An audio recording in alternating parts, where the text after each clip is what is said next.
ចាប់តាំងពីបងស្រឡាញ់អូនបងនឹកអូនរាល់ថ្ងៃខួរក្បាលបងពោពេញដោយរូបអូន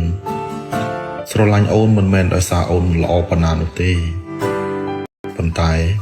អូនបានឲ្យបងនៅអារម្មណ៍ពិសេសមួយដែលអ្នកផ្សេងមិនអាចឲ្យបានអូនគឺជាមនុស្សដែលបងស្រឡាញ់ខ្លាំងជាងគេក្នុងโลกគឺជាការថែទាំមួយដែលបងមិនអាចបោះបង់គឺជាសេចក្តីស្រឡាញ់មួយរបស់បងដែលគ្មានអ្នកជំនួសបានទោះបីជាបានជួបអូនយឺតក៏ដោយប៉ុន្តែមានអូនក្នុងជាតិនេះគឺបងមានសេចក្តីសុខណាស់បងគ្មានសម្ដីផ្អែមទេប៉ុន្តែបងមានបេះដូងមួយដែលស្រឡាញ់អូនបេះដូងបងពោពេញទៅដោយរូបអូនបងបានជាជ្រើសរើសយកអូនហើយគឺបងប្រកាសជាស្រឡាញ់អូនរហូតដល់ដង្ហើមចុងក្រោយបើសិនជាអ្នកស្រឡាញ់មនុស្សម្នាក់គឺកុំខ្លាចទីបញ្ចប់បងស្រឡាញ់អូនឲ្យច្រើនហើយហាំនឹងអ្នកផ្សេងរំលឹកលេងនៅពេលដែលអ្នកអាចស្រឡាញ់គ្នាបានគឺត្រូវខិតខំប្រឹងប្រែងស្រឡាញ់ឲ្យច្រើន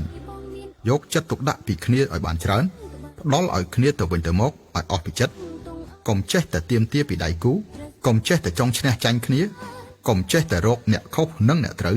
ផ្ដល់នៅសេចក្តីស្រឡាញ់ដោយស្មោះត្រង់មើលទៅលើគុណសម្បត្តិឲ្យច្រើនជាងគុណវិបត្តិយ៉ាងណាមិញមិនមែនអ្នកណាក៏មានសំណាងបានជួបមនុស្សម្នាក់ដែលស្រឡាញ់អ្នកខ្លាំងនោះដែរជីវិតមនុស្សខ្លីណាស់កុំចាំដល់ពេលបាត់បង់ទើបស្ដាយក្រោយមានពាក្យមួយឃ្លានិយាយថាស្រឡាញ់មនុស្សម្នាក់គឺមើលលើគុណសម្បត្តិរបស់គាត់ស្រឡាញ់មនុស្សម្នាក់គឺអត់ធ្មត់នឹងគុណវិបត្តិរបស់គាត់ផ្ទះកាន់តែសាមញ្ញកាន់តែរីករាយផ្ទះដែលត្រូវការមិនមែនទំហំធំប៉ុន្តែជាទំហំនៃភាពកក់ក្ដៅផ្ទះដែលត្រូវការមិនមែនភាពស្រស់ស្អាតនៃផ្ទះប៉ុន្តែគឺជាភាពស្រស់ស្អាតនៃសេចក្តីស្រឡាញ់ផ្ទះដែលត្រូវការមិនមែនភាពសម្បូរបែបប៉ុន្តែគឺជាភាពសុខដុមរមនាផ្ទះគឺជាកំពង់ផែនៃសេចក្តីស្រឡាញ់ដូច្នេះហើយប្តីប្រពន្ធត្រូវដឹងថាទំនាក់ទំនងប្តីប្រពន្ធល្អបំផុតគឺអ្នកយល់ពីការលំបាករបស់គាត់យល់ពីការផ្ដល់ឲ្យរបស់អ្នកនៅក្នុងអាពាហ៍ពិពាហ៍គ្មានគូណាស័ក្តិសមល្អឥតខ្ចោះនោះទេមានតែបេះដូងពីរអត់ឱនឲ្យគ្នាទៅវិញទៅមកប្តីប្រពន្ធមិនមែនសត្រូវកុំចង់ទៅយកឈ្នះនិងបង្ក្រាបដៃគូកុំបន្ទោសដៃគូដោយងងឹតភ្នែកកុំចេះតែចង់រកអ្នកណាឈ្នះអ្នកណាចាញ់ដូច្នេះហើយគ្រួសារមួយគ្មានអ្នកណាខុសគ្មានអ្នកណាត្រូវនោះទេគ្មានអ្នកល្អគ្មានអ្នកណាអស្ចារ្យជាងអ្នកណាទេគ្មានអ្នកណាមិនស័ក្តិសមនឹងអ្នកណាបែងចែកការងារមិនដូចគ្នាទំនួលខុសត្រូវផ្សេងគ្នាទាំងពីរអ្នកសុទ្ធតែស្មើគ្នា